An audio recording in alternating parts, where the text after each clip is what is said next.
안녕하세요. 안녕하세요. 예. 자, 오늘 한국사 현장 제4강. 이제 구석기에서 신석기로 넘어가는 징검다리의 시대. 이것을 우리 역사학계에서는 중석기라고 합니다. 중석기에 대해서는 또 설명하겠습니다. 오늘의 주인공은 중석기 시대 사람들입니다. 우리나라의 함북, 옹기의 북포리, 평양, 만달리, 경남 통영, 상로대도, 그리고 홍천, 하화계리 등지에서 이제 그런 유물들을 신석기라고도 분류하지 않고 구석기라고 불리지 않아서 요새는 책에 교과서에 중석기 시대라는 것이 이제 시대 부분으로 들어와 있습니다. 아마 40대, 50대 이상은 이런 소리를 못 들었을 거예요.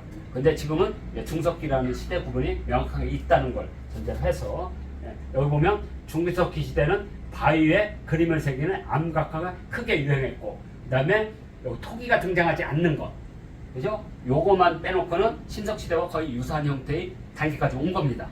네. 자, 보겠습니다. 왜 중석시대인가? 요걸 보면 됩니다. 아직 농경이 출현하지 않고 토기가 나타나지 않았다. 그러니까 요때 그 단양 수양계 유적은 그 작사를 만들어서 물고기나 이런 것들이 주요 생산원이 됐죠. 그리고 저쪽 북쪽에서는 주로 동물 사냥이. 그러면서 이제 어느 단계에 이제 농경을 하는데, 농경은 메소포타미아 이런 데도 BC 6000년경에서 8000년 사이입니다. 그러니까 요때 중석기는 BC 8000년까지 중석기니까 아직 농경이 없던 시대입니다. 그러니까 농경이 없다는 것은 토기도 없다는 얘기예요.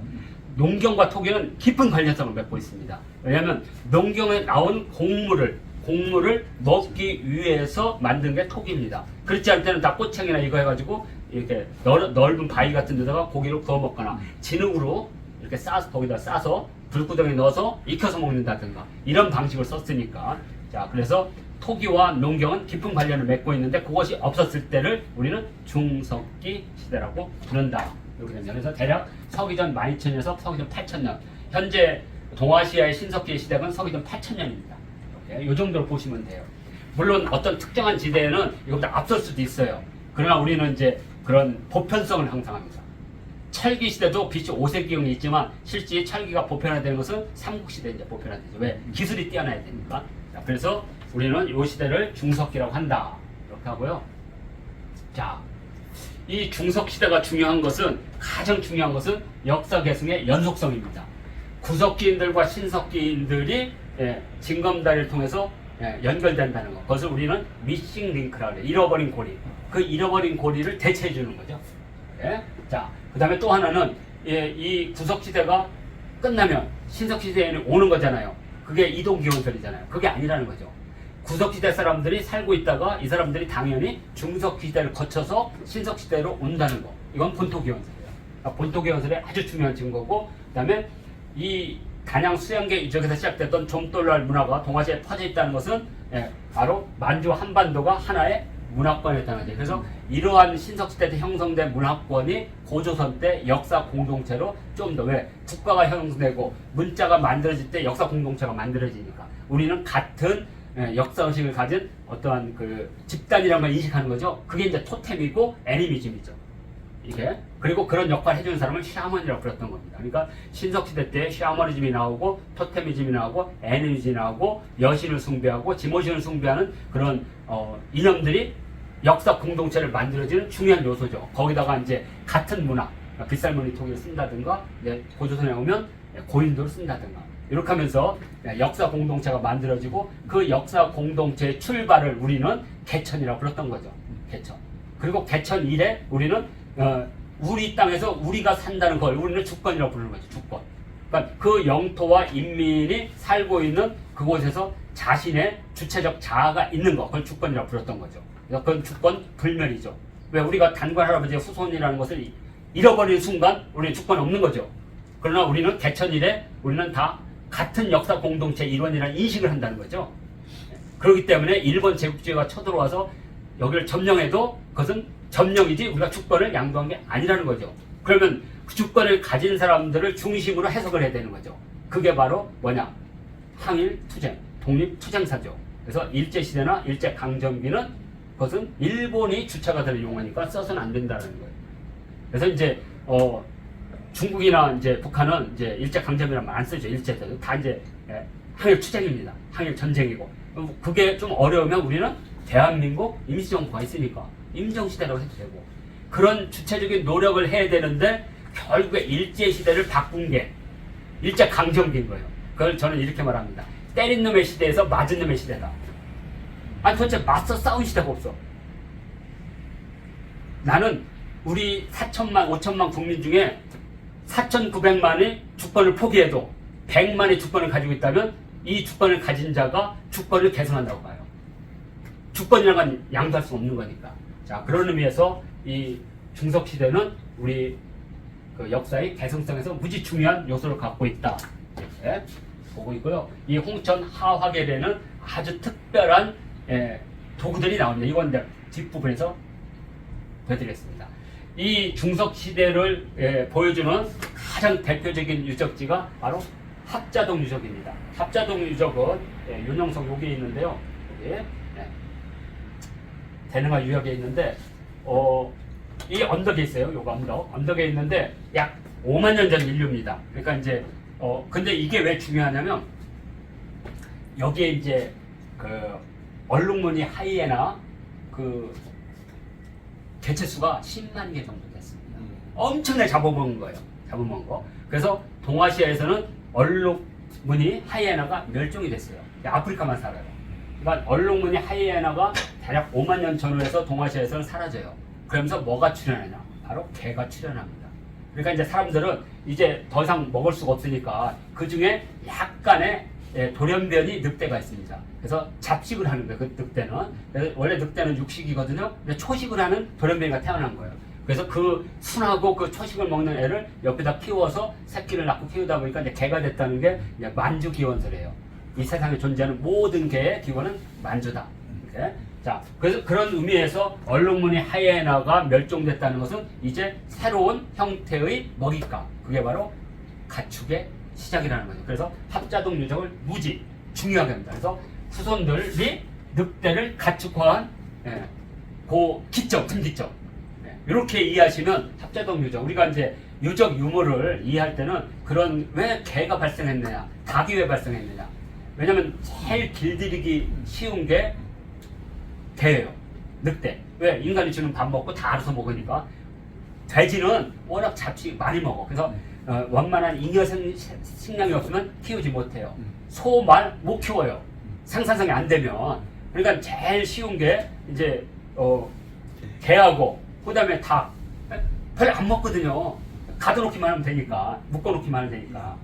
그다음에 이제 순한 양. 이런 식으로 이제 왜? 양을 키우면 털 나오죠.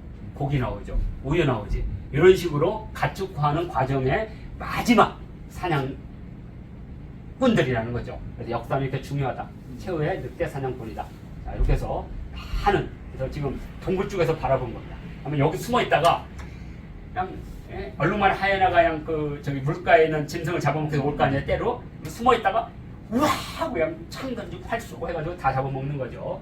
그래서 이걸 통해서 우리는 마지막 수령 채집했던 사람들 흔적을 보는 겁니다. 그리고 이제부터는 이제 농경의 시작이 됩니다. 동아시아 농경은 약 6,000년에서 8,000년 사이. 근데 그 농경의 시작이 흑룡화라는 곳인데 요소 지역입니다.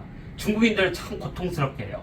왜냐하면 조라든지 수수 같은 것이 이제 쉬운 말하면 우리 동아시아 4대 문명권에서 곡물로는 유일한 거거든요. 왜냐하면 다른 곡물들은 보리와 미래 문명이에요.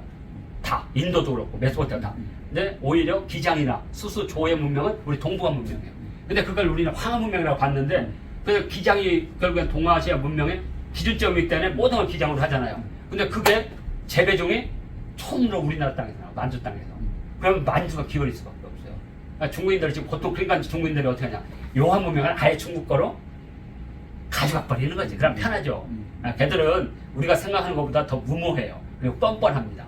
우리나라 학자들은 너무 얌전해, 순해, 바보들이라고 봐요. 자, 합자동 유적이고, 자, 이제 가축은 어떻게 이제 가축을 키워야 될 거 아니에요. 이제 중석시대가 되면 중석시대 특징이 가축을 이제 키우는 거거든요. 어떻게 했냐? 처음에는 새끼를 포획하겠죠. 이렇게 키우겠죠. 또는 이렇게 함정을 놔가지고 짐승을 잡았고 거기에 이렇게 새끼를 베고 있는 가축은 이제 짐승은 잡아먹지 않고 걔가 새끼를 낳으면 그걸 키우는 거겠죠. 그럼 순화가 되겠죠. 자, 그리고 생포라겠죠. 팔맷돌. 지금도 인디언들이 버팔로 사냥할 때 지금도 이걸 하니 팔맷돌. 그래서 이제 동네 축제나 이런 거 할 때 다 이걸로 잡아야죠. 그리고 특히 가죽은 중요한 거주지의 방한용 깔개잖아요. 찢어지고 이러면 안 돼요, 이게. 그래서 완전한 형태로 가죽을 깔으면 한기를 막을 수가 있으니까. 그러니까 생포로 해야 되겠죠. 생포. 그런 의미에서 팔맷돌이 중요하고. 그리고 마지막으로 이제 끈이 나오면서 이제 이게 그물을 만들어서 생포한다든가 이런 식으로 해서 가축을 생포해서 드디어 가축을 기르기 시작한 거죠. 거기다가 농경과 결합되면서 가축이 좀 더 커지면 목축으로 가고, 그리고 가축이 작으면 농경에 부속된 예비 식량으로서의 가축. 그래서 농경과 가축이 하나의 생산 양식으로 나가고, 또 하나는 목축으로. 그래서 목축과 농경만 그 식량을 예측할 수가 있어요. 그래서 두 개만 국가라는 단위를 만들 수가 있어요. 그 대신 채집이나 수렵이나 어로는 그러니까 예측이 불가능해요. 그래서 그것은 집단을 만들 수가 없습니다. 그래서 이제 농경과 목축은 신석시대 때 집단을 만든 대표적인 경제 유형으로 등장하는데, 그것이 바로 이제 중석시대라는 거죠. 중석시대 이게 준비된 거죠. 자, 이렇게 해서 신석시대로 이제 넘어가는 거죠. 자, 예, 아까 여기 중석시대 때 홍천 화계리를 나왔는데, 이 홍천 화계리는 대표적인 중석시대 유적인데, 이 화계리에서 나온 게 바로 뭐냐? 이 흑요석입니다. 이 흑요석이라는 것은 화산 활동을 인해서 만들어진 돌이 오랫동안 축적돼서 이렇게 흙이 이렇게 재가 묻혀서 반질반질한 건데, 깨면 이만한 거 하나는 약 1000개 이상의 이 벽지가 나옵니다. 그러니까 예전에 이거 반도체라고 했는데요. 우리나라에서 나오는 이 흑요석은 두 종류가 있습니다. 하나는 백두산에서 나온 거, 하나는 일본 큐슈. 그래서 부산 동삼동의 흑요석은 일본 거예요. 그리고 부산에 나온 팔찌조개는 큐슈에 있어요. 근데 그게 100개씩 있거든요. 묶어. 그러니까 교역을 했다는 걸 알 수가 있죠. 근데 교역을 하려면 배가 있어야 되겠죠. 그런데 창녕 비봉리에서 배추청이 나왔어요. 신석대 배. 그래서 배를 통해서 교역했다는 걸 확인할 수가 있죠. 그래서 이 홍천 화계리, 단양 수양계나 이쪽에 있는 것들은 다 백두산 겁니다. 그러면 이것은 두 가지 가설이 가능해. 하나는 흑요석을 가진 사람들이 이동해서 여기 왔다든가, 또 하나는 물물 교환으로 왔다든가, 뭐 이런 방식으로. 그래서 이것이 다 흑요석 문화권이라는 거죠. 중석시대에서 신석시대로 넘어가면서 이러한 한반도 흑요석 산지는 백두산 부근이 거의 같다고 보시면 됩니다. 자, 그래서 이제 이 중석시대 때 사냥을 하던 마지막 사람들이 끝나고, 그러니까 이제 농경을 하기 시작하면 흑요석 이런 것들이 점점 이제 중요성이 약해져요. 왜? 그물이 만들어지고 함정이 만들어지고 가축을 키우니까 이제. 그래서 마을에서는 가축을 키워서 어떻게 했냐? 땅을 파서 환호를 만들고 거기다 돼지를 키우겠죠. 그리고 그 돼지가 수많은 그 병충들, 독충을 먹으면서 또 외적이 오면 돼지가 무지 예민해서 소리를 질러요. 그거에서 이제 집가짜가 만들어지는 거니까. 자, 이렇게 하면 이제 농경으로 넘어가는 과정을 우리가 이렇게 알 수가 있습니다. 자, 이렇게 해서 오늘 구석시대를 중심으로 하는 유적 유물로 읽는 한국사 현장 제4강을 마치도록 하겠습니다.